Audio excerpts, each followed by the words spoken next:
ಕೇಂದ್ರದಲ್ಲಿ ಮೋದಿ ಸರ್ಕಾರ 12 ವರ್ಷ ಪೂರೈಸಿದ ಹಿನ್ನೆಲೆಯಲ್ಲಿ ದೇಶಾದ್ಯಂತ ವಿಕಸಿತ ಭಾರತ ಮತ್ತೆ ಗರೀಬ್ ಕಲ್ಯಾಣ ಅನ್ನುವಂಥ ಅಬ್ಬರದ ಜಾಹೀರಾತುಗಳು ರಾರಾಜಿಸ್ತಾ ಇವೆ. ಆದ್ರೆ ಇದೇ ವಿಕಸಿತ ಭಾರತದ ನಕ್ಷೆಯಲ್ಲಿರುವಂತಹ ಮಣಿಪುರ ರಾಜ್ಯದ ಅಸಲಿ ಕಥೆ ಏನ್ ಗೊತ್ತಾ? ಇತ್ತೀಚೆಗೆ ಮಣಿಪುರದಿಂದ ಹೊರಗೆ ಬರ್ತಾ ಇರುವಂತಹ ಸುದ್ದಿಗಳು ಇಡೀ ದೇಶನೇ ತಲೆ ತಗ್ಗಿಸುವ ಹಾಗಿವೆ.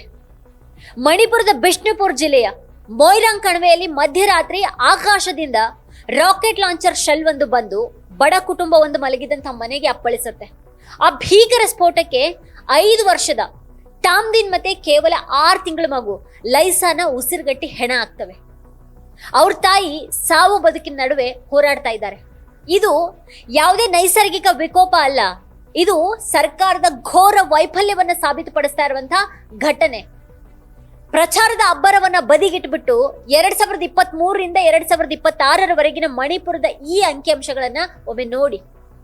ಕಳೆದ 3 ವರ್ಷಗಳಲ್ಲಿ ಅಲ್ಲಿ ಅಧಿಕೃತವಾಗಿನೇ 260ಕ್ಕೂ ಹೆಚ್ಚು ಜನ ಕೊಲೆಯಾಗಿದ್ದಾರೆ. 60,000ಕ್ಕೂ ಹೆಚ್ಚು ನಾಗರಿಕರು ತಮ್ಮದೇ ರಾಜ್ಯದಲ್ಲಿ ನಿರಾಶ್ರಿತರಾಗಿ ಸ್ವಂತ ಮನೆಗಳನ್ನ ಕಳ್ಕೊಂಡು ಬೀದಿಗೆ ಬಿದ್ದಿದ್ದಾರೆ. ಸುಮಾರು 5,000 ಮನೆಗಳನ್ನ ಸುಟ್ಟು ಬೂದಿ ಮಾಡಲಾಗಿದೆ. ಮತ್ತೆ 400ಕ್ಕೂ ಹೆಚ್ಚು ಚರ್ಚ್ ಹಾಗೂ ಧಾರ್ಮಿಕ ಸ್ಥಳಗಳನ್ನ ವ್ಯವಸ್ಥಿತವಾಗಿ ಧ್ವಂಸಗೊಳಿಸಲಾಗಿದೆ. ಇವತ್ತಿಗೂ ಅಂದ್ರೆ 2026ರಲ್ಲಿ 58,000ಕ್ಕೂ ಹೆಚ್ಚು ಜನ 281 ಪರಿಹಾರ ಶಿಬಿರಗಳಲ್ಲಿ ಕುಡಿಯೋ ನೀರು, ಸರಿಯಾದ ಆಹಾರ ಮತ್ತೆ ಶೌಚಾಲಯಗಳು ಕೂಡ ಇಲ್ಲದೇನೆ ಗುಲಾಮರಿಗಿಂತನೂ ಕೀಳಾಗಿ ಬದುಕ್ತಾ ಇದ್ದಾರೆ. ಇಷ್ಟೆಲ್ಲಾ ರಕ್ತಪಾತ ನಡೀತಾ ಇದ್ರು ಕೂಡ ಪ್ರಧಾನಿ ನರೇಂದ್ರ ಮೋದಿ ಅವರು ಇವತ್ತಿನವರೆಗೂ ಕೇವಲ ಒಮ್ಮೆ ಮಣಿಪುರಕ್ಕೆ ಭೇಟಿ ನೀಡಿದ್ದಾರೆ. ಅದು ಔಪಚಾರಿಕ ಭೇಟಿ. ಪಾರ್ಲಿಮೆಂಟ್ ನಲ್ಲಿ ವಿರೋಧ ಪಕ್ಷಗಳು ಅವಿಶ್ವಾಸ ನಿರ್ಣಯವನ್ನ ತಂದಾಗ ಮಾತ್ರನೇ ಭಾಷಣ ಮಾಡಿದಂತಹ ಪ್ರಧಾನಿ ಅಲ್ಲಿ ವಿರೋಧ ಪಕ್ಷಗಳನ್ನ ಲೇವಡಿ ಮಾಡೋದಕ್ಕೇನೆ ಹೆಚ್ಚು ಸಮಯ ಕಳೆದ್ರೆ ಹೊರತು ಮಣಿಪುರದ ಜನರ ಕಣ್ಣೀರನ್ನ ಒರೆಸುವಂತ ಒಂದು ಪ್ರಾಮಾಣಿಕ ಪ್ರಯತ್ನ ಮಾಡಲಿಲ್ಲ ಅವರು. ಮಣಿಪುರದಲ್ಲಿ ರಾಷ್ಟ್ರಪತಿ ಆಳ್ವಿಕೆಯನ್ನ ಹಿಂತೆಗೆದುಕೊಂಡು ಬಿಜೆಪಿಯ ಯುಮ್ನಮ್ ಖೇಮ್ಚಂದ್ ಮುಖ್ಯಮಂತ್ರಿ ಆದ ಮೇಲೂ ಕೂಡ ಅಲ್ಲಿ ಟಾರ್ಗೆಟೆಡ್ ಕೊಲೆಗಳು ನಿಂತಿಲ್ಲ. ಸ್ವತಃ ಸುಪ್ರೀಂ ಕೋರ್ಟ್ ಮಣಿಪುರದ ಸ್ಥಿತಿಯನ್ನ ನೋಡಿ ರಾಜ್ಯದಲ್ಲಿ ಕಾನೂನು ಮತ್ತೆ ಸುವ್ಯವಸ್ಥೆ ಸಂಪೂರ್ಣವಾಗಿ ಕುಸಿದು ಬಿದ್ದಿದೆ ಅಂತ ಕಟುಪದಗಳಲ್ಲಿ ಹೇಳ್ತು. ಪೊಲೀಸ್ ಇಲಾಖೆಯಿಂದ ಲೂಟಿಯಾದಂತ ಸಾವಿರಾರು ಮಿಲಿಟರಿ ದರ್ಜೆಯ ಗನ್ ಮತ್ತೆ ಮಾರಕಾಸ್ತ್ರಗಳು ಇವತ್ತಿಗೂ ಕೂಡ ಉಗ್ರಗಾಮಿಗಳ ಕೈಯಲ್ಲಿವೆ. 2023ರಿಂದ 2025ರವರೆಗೆ ಕೊಲೆ ಅತ್ಯಾಚಾರಗಳ ಬಗ್ಗೆ ದಾಖಲಾದಂತಹ 12,000ಕ್ಕೂ ಹೆಚ್ಚು FIRಗಳಲ್ಲಿ ಆರೋಪಿಗಳ ಜಾಗದಲ್ಲಿ ಅನಾಮಧೇಯ ವ್ಯಕ್ತಿಗಳು ಅಂತ ಬರೆದು ಇಡೀ ತನಿಖೆಯನ್ನೇ ಹಳ್ಳ ಹಿಡಿಸಲಾಗಿದೆ. ಒಬ್ಬನೇ ಒಬ್ಬ ಅಪರಾಧಿಗೆ ಶಿಕ್ಷೆ ಆಗಿಲ್ಲ. ಅಲ್ಲಿ 12 ವರ್ಷಗಳ ಸಾಧನೆ ಅಂತ ತನ್ನ ಬೆನ್ನನ್ನ ತಾನೇ ತಟ್ಕೊಳ್ತಾ ಇರುವಂತಹ ಸರ್ಕಾರಕ್ಕೆ ಕಳೆದ 3 ವರ್ಷಗಳಿಂದ ಹೊತ್ತಿ ಉರಿತಾ ಇರುವಂತಹ ಮಣಿಪುರವನ್ನ ಶಾಂತಗೊಳಿಸೋದಿಕ್ಕೆ ಯಾಕೆ ಸಾಧ್ಯ ಆಗಿಲ್ಲ?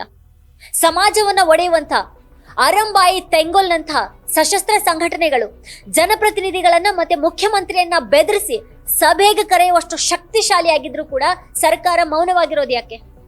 ದೇಶದ ಇತರೆಡೆಗೆ ಸಣ್ಣ ವಿಷಯಗಳಿಗೂ ಕೂಡ ವಿರೋಧ ಪಕ್ಷಗಳ ಮೇಲೆ ಮುಗಿ ಬೀಳುವಂತಹ ಈ ಇಡಿ, ಸಿಬಿಐ ಮತ್ತೆ ತನಿಖಾ ಸಂಸ್ಥೆಗಳು ಮಣಿಪುರದಲ್ಲಿ 12,000ಕ್ಕೂ ಹೆಚ್ಚು ಗಂಭೀರ ಪ್ರಕರಣಗಳಿದ್ರೂ ಕೂಡ ಕಣ್ಣು ಮುಚ್ಕೊಂಡು ಕೂತಿರೋದು ಯಾವ ನ್ಯಾಯ ಇದು? ಇದು ಕೇವಲ ಆಡಳಿತದ ವೈಫಲ್ಯ ಅಲ್ಲ, ಇದು ರಾಜಕೀಯ ಕುತಂತ್ರ.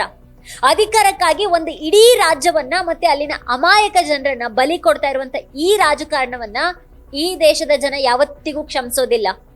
ಮಣಿಪುರದ ಈ ಭೀಕರ ಪರಿಸ್ಥಿತಿ ಮತ್ತೆ ಕೇಂದ್ರ ಸರ್ಕಾರದ ಮೌನದ ಬಗ್ಗೆ ನಿಮಗೇನು ಅಭಿಪ್ರಾಯ ಇದೆ ಅದನ್ನ ಈ ವಿಡಿಯೋದ ಕೆಳಗಡೆ ಕಮೆಂಟ್ ಮಾಡಿ ನಮಗ್ ತಿಳಿಸಿ. ನೀವಿನ್ನೂ ವಾರ್ತಾಭಾರತಿ ಚಾನೆಲ್ ಅನ್ನ ಸಬ್ಸ್ಕ್ರೈಬ್ ಮಾಡಿಲ್ಲ ಅನ್ನೋದಾದ್ರೆ ಈ ಕೂಡಲೇ ಸಬ್ಸ್ಕ್ರೈಬ್ ಮಾಡಿ, ಹಾಗೆ ಪಕ್ಕದಲ್ಲಿರುವಂತಹ ಬೆಲ್ ಐಕಾನ್ ಪ್ರೆಸ್ ಮಾಡಿಬಿಡಿ. ಮತ್ತೆ ನಮ್ಮ ವಿಡಿಯೋಗಳನ್ನ ಮಿಸ್ ಮಾಡದೆ ಕೊನೆವರೆಗೂ ನೋಡಿ. ಅದ್ರ ಬಗ್ಗೆ ನಿಮ್ಗೇನು ಅಭಿಪ್ರಾಯ ಇದೆ ಅದನ್ನ ವಿಡಿಯೋ ಕೆಳಗಡೆ ಕಮೆಂಟ್ ಮಾಡಿ ನಮಗ್ ತಿಳಿಸಿ. ಮತ್ತೆ ನಿಮ್ಗೆ ಇಷ್ಟವಾದಂತಹ ವಿಡಿಯೋಗಳ ಲಿಂಕ್ ಅನ್ನ ನಿಮ್ಮೆಲ್ಲ ಬಂಧು ಮಿತ್ರರಿಗೆ ಶೇರ್ ಮಾಡಿ. Thank you. ನಮ್ಮ ಕಾರ್ಯಕ್ರಮಗಳನ್ನ ನೀವು ನೋಡ್ತಾ ಇದ್ರೆ ನಮ್ಮ ಚಾನೆಲ್ ಅನ್ನ ಸಬ್ಸ್ಕ್ರೈಬ್ ಮಾಡಿ, ಪಕ್ಕದ ಬೆಲ್ ಐಕಾನ್ ಒತ್ತಿ ನಮ್ಮನ್ನ ಬೆಂಬಲಿಸಿ.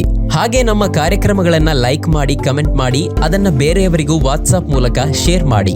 ನೀವು ಹೀಗೆ ಮಾಡಿದಾಗ ನಮ್ಮ ಚಾನೆಲ್ ಇನ್ನಷ್ಟು ಮತ್ತಷ್ಟು ಜನರಿಗೆ ತಲುಪಲು ನೀವು ನಮ್ಮೊಂದಿಗೆ ಸಹಕರಿಸಿದ ಹಾಗಾಗುತ್ತೆ. ಇದು ನೀವು ಯಾವುದೇ ಖರ್ಚಿಲ್ಲದೆ ಕೆಲವೇ ಸೆಕೆಂಡುಗಳಲ್ಲಿ ನೀಡಬಹುದಾದ ಸಹಕಾರ. ಧನ್ಯವಾದಗಳು.